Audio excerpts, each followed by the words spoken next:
Yes, alright mga minamahal, it's me again, Alicia nyo. Nagbabalik muli para sa ating panibagong video. So talagang ang init, controversial, yung expose na inilabas ng mag-asawang Diskaya. So ngayon nga po, pag-usapan natin kasi medyo parang naguguluhan ako eh. Bakit nung panahon lang ng 2022 hanggang ngayon, 'di ba, ang idinidiin nilang panahon? Bakit nung number 1 and top contractor sila nung 2016 hanggang sa katapusan ni former President Duterte, bakit wala man lang nabanggit na kaperasong mga pangalan doon ng mga alyado ni former President Duterte? 'Di ba? So ngayon, okay, sige. Basahin natin tong balitang to. Curly Diskaya names DPWH and government official who allegedly demanded 10 to 25% cuts from from project funds. So imagine nyo kung merong 100 million na pondo. So automatic, merong 10 to 25 million na cuts ang mga kurakot na nangangamkam sa kaban ng bayan. So, hindi pa pala natatapos sa bidding. Kunyari nagbid ka, hindi pa pala doon natatapos kasi meron pa palang mga sangay ng gobyerno ang humihingi ng cuts na 10 to 25%. So, hindi lang pala, kunyari nanalo ka sa bidding, akala mo tapos na, etchos na, meron pa pala behind the scenes na mga crooks or mga public official na humihingi din pala ng kickback. Kasi kung hindi mo bibigyan sila ng kickback, 'di ba? Agad-agad hindi i-release at i-delay lang daw nila ang proyekto. Pero ito yung nakakapagtaka. Bakit 'di ba? Bakit ngayon lang nila ito inilabas? And then, bakit nung panahon, nung 2016 up to 2022, nung kapanahonan ni former President Duterte na kung saan sila ay tinatawag na top contractor and favorite contractor ng mga Duterte, bakit yung idinidiin lang dito si Zaldico at itong si House Speaker Martin Romualdez? Ito sabi dito, 25% ng pondo sa proyekto na hawak ng mga Diskaya na pupunta umano sa House Speaker Romualdez at Kong Elizaldico. Ito yung makakapasok lang din to na balita, no?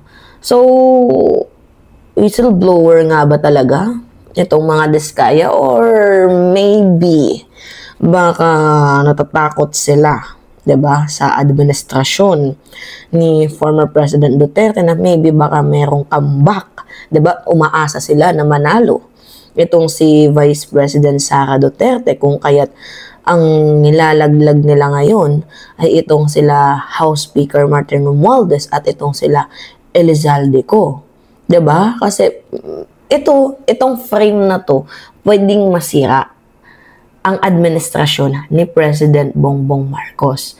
May tendency talaga. So ngayon, ang pinaka-endpoint natin, yung mga connection nila kay former President Duterte, bakit tahimik sila? Kaya minsan hindi ka maniniwala. Ito, may nag-post nga.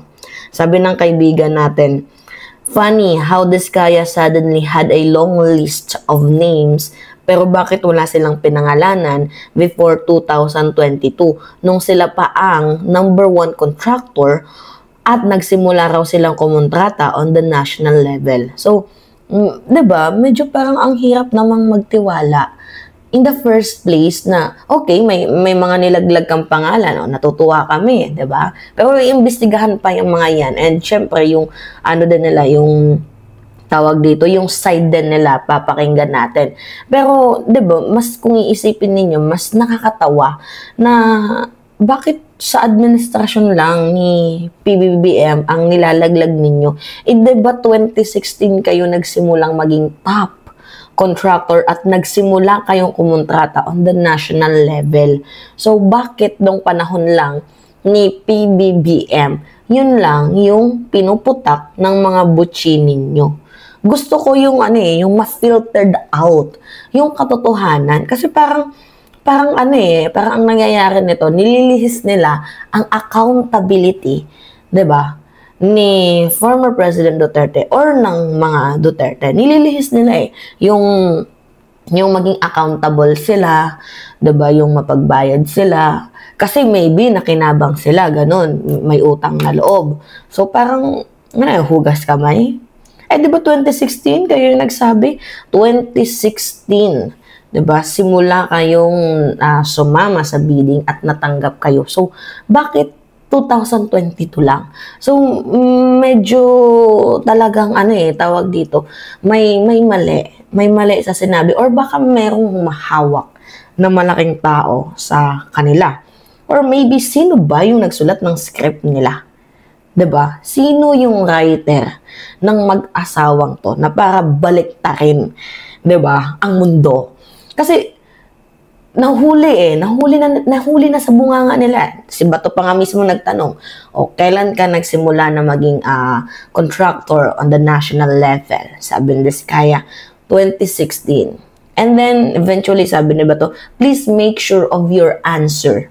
Sabi naman ni Diskaya, yes, 2016 onwards. So, sobrang linaw. So, hindi man lang tinanong na yung mga senador dyan, ba't parang yung nabanggit mong mga names 2022 lang? Ba't walang 2016? Di ba kung ako yung senador, syempre magtatanong ako, di ba, Sarah, you told us na 2016 onwards, nagsimula yung, yung pagsalin ninyo dito sa bidding, maging contractor on the highest level. So, bakit yung mga names na nabanggit mo, 'di ba? Hindi naman sa paghuhugas kamay yun yung ganung klaseng tanong para mabalanse natin yung totoong istorya.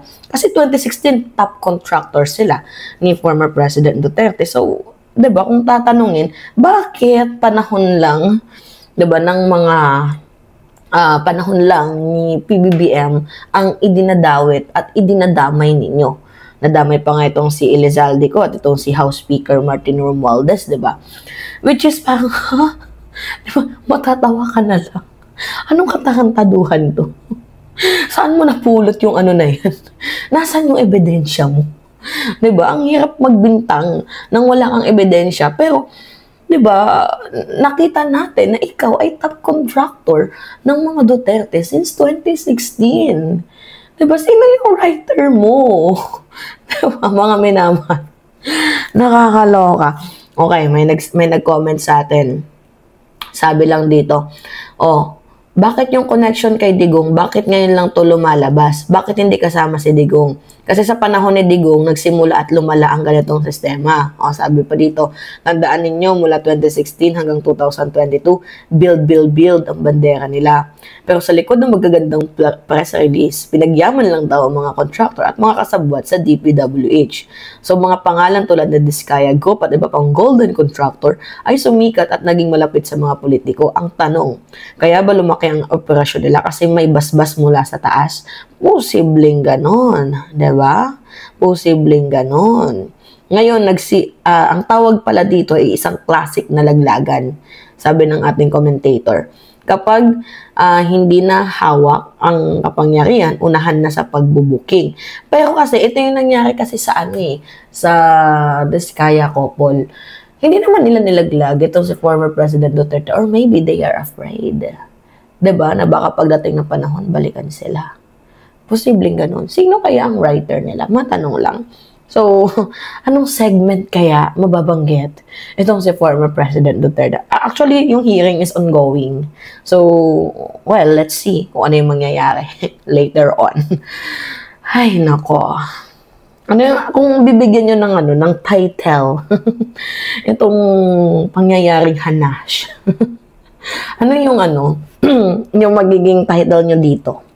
The hunts begin. Okay, alright, yeah. Kayo ano masasabi ninyo? It's me, Agana Alicia nyo. Nagbabalik muli para sa ating panibagong video.